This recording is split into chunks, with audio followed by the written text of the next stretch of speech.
రాజకీయ అంశాలు, latest political updates అందించిన మనతో పాటుగా సీనియర్ సంపాదకులు తెలకపల్లి రవి గారు సిద్ధంగా ఉన్నారు. రవి గారు నమస్తే సార్. నమస్తే వర్మ సార్. జనంలోకి జనసేన అసలు చాలా క్యాచీగా ఉన్నట్టున్నది పేరు. అందులోనే నాగబాబు గారు భారీ బహిరంగ సభ నిర్వహించారు పవన్ కళ్యాణ్ గారు లేకుండా. ఏం జరుగుతుంది జనసేనలో?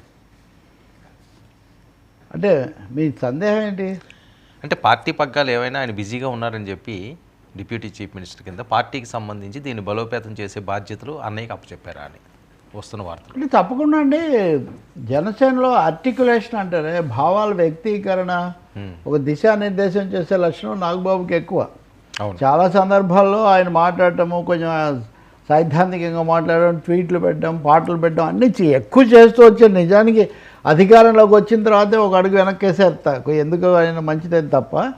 బహుశా నిన్నటి సభతో మళ్ళీ నాగబాబు అగ్రస్థానానికి వస్తున్నట్టుగా మనం భావించవచ్చు. ఇంకొద్ది రోజుల కింద చిరంజీవి ఢిల్లీ వెళ్ళారు కాబట్టి ఆయన వెళ్తారు, ఆయన మంత్రి, ఆయన ఉపరాష్ట్రపతి, రకరకాల లెక్కలన్నీ అయిపోయిన తర్వాత చిరంజీవి మౌనమే కాదు, కనీస సానుకూల సంకేతం ఇవ్వకపోగా నేను అజాత అందరివాడిని అని ఒక మెసేజ్ ఇవ్వడానికి కూడా ప్రయత్నించాక focus now shifting to Nagababu సహజంగా. ఇంకోటి, జనసేన వాళ్ళు చాలా ధైర్యంగా ఏమాత్రం తగ్గకుండా మా పార్టీని మేము బలపరుచుకుంటాము, మా పార్టీని మేము ఎలా వదులుకుంటాము అనే ఒక మెసేజ్ కూడా వాళ్ళు కన్వే చేస్తున్నారు. మరి పార్టీని యంత్రాంగాన్ని చేసుకోవాలనుకున్నప్పుడు ఎవరుంటారు ఫేస్? పవన్ కళ్యాణ్ ఎలాగో ఉప ముఖ్యమంత్రిగా పార్టీ అధినేతగా ఉన్నప్పటికీ రోజువారీగా ఆయన అన్నిటికీ వెళ్ళలేరు కాబట్టి నాగబాబును ముఖ్యంగా ముందుకు తీసుకొస్తారు అనేది మనకు అర్థమవుతుంది. దానికోసం ఈ జనం కోసం జనసేన కోసం నాగబాబు కోసం పవన్ కళ్యాణ్ అని మీరు ఒక చిన్న సీక్వెన్స్. అండ్ పవన్ కళ్యాణ్ చాలా సందర్భాల్లో నాగబాబు పట్ల తన అపారమైన గౌరవాన్ని ఆయన వ్యక్తం చేస్తూ వచ్చాడు. ఒకసారి నేను కూడా అన్నా, మా అన్నదమ్ములు ముగ్గురులో నాగబాబు ఎక్స్ప్రెషను, ఇది ఆర్టికులేషను, క్లారిటీ ఉంటుంది అంటే ఒప్పుకోపు అంటే నిజమే, ముందు నుంచి తనకు ఇది ఉంది, ఆ ధోరణి అని ఆయన చెప్తూ వచ్చాడు. కాబట్టి ఇంకా మీరు చూస్తే నాగబాబు మాట్లాడే స్టైల్ కూడా అంతకంత కొంచెం జాగ్రత్త పడుతూ పద్ధతిగా చెప్పడానికి కూడా అలవాటు పడుతున్నారు. పెద్దిరెడ్డి టార్గెట్గా నిన్న సభ సాగింది అనుకోవచ్చా సార్? పెద్దిరెడ్డి మీద ఆయన తీవ్ర వ్యాఖ్యలు చేశారు. ఒకసారి విందామా? బయట ప్లే చేయండి. బయట అటవీ శాఖ మంత్రి పదవి అడ్డం పెట్టుకుని రాష్ట్ర వ్యాప్తంగా మైనింగ్ ద్వారా ఇసుక, మట్టి, కంకర, గ్రానైట్ తదితర ప్రకృతి సంపదలు దోచుకున్న అడవి దొంగ నువ్వు పెద్దిరెడ్డి రామచంద్రరెడ్డి. 2 లక్షల కోట్ల అక్రమాస్తులు కూడబెట్టాడు. 2 లక్షల కోట్లు లెక్క పెట్టాలంటే ఎంతసేపు పడుతుందో, ఎన్ని రూములు కావాలో అర్థం చేసుకోండి. ఆయన అక్రమాస్తుల విలువ మన రాష్ట్ర బడ్జెట్ 2 లక్షల కోట్లను దాటిపోయింది.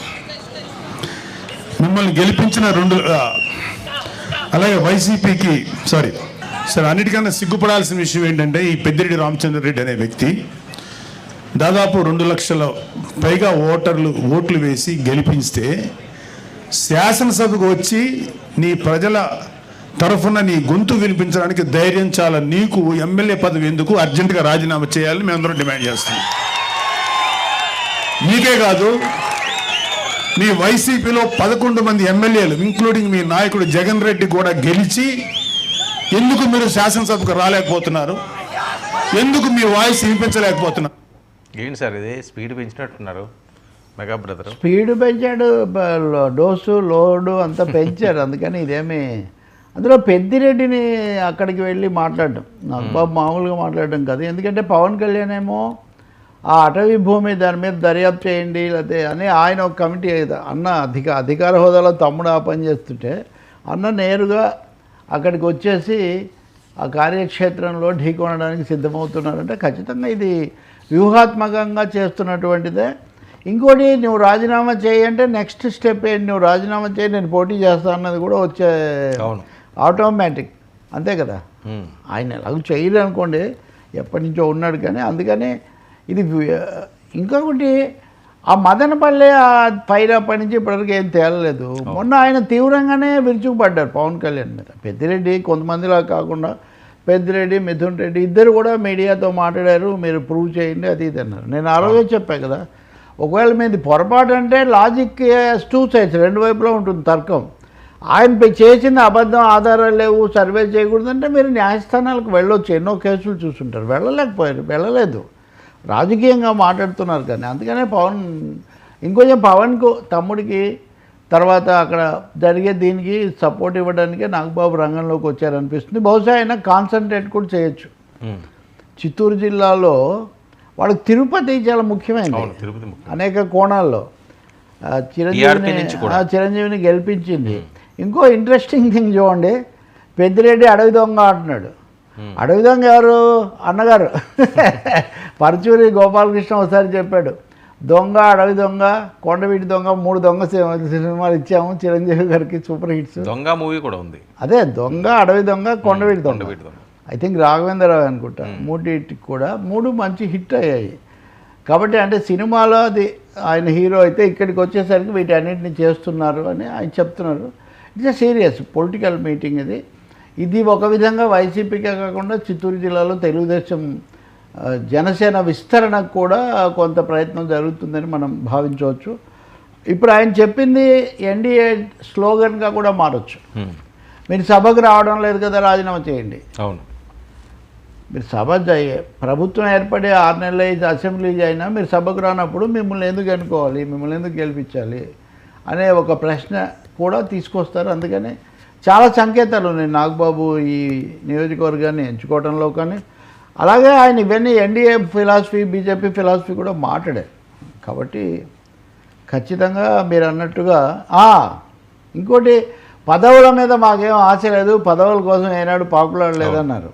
ఇది ఒక విధంగా పరోక్షంగా మేము ఆ పాకులాడలేదు అని చెప్పడం ద్వారా మీరు నిర్ణయం అయినప్పటికీ ప్రకటించిన పదవి ఇవ్వడం అనేది ఇంతవరకు జరగలేదు అన్న ఒక విషయం చెప్తున్నారు. అంతే కదా, పదవి ఇస్తామని ప్రకటించారు, ఇవ్వలేదు. ఇప్పటివరకు దాని మీద మళ్ళీ చడి చప్పుడు లేదు. కాబట్టి కారణం లేదు. ఇప్పుడు చిరంజీవి రాజ్యసభ అనేది ఊరికే ఒకటి మధ్యలో వచ్చింది, కానీ నాగబాబుది ఖాయం కదా.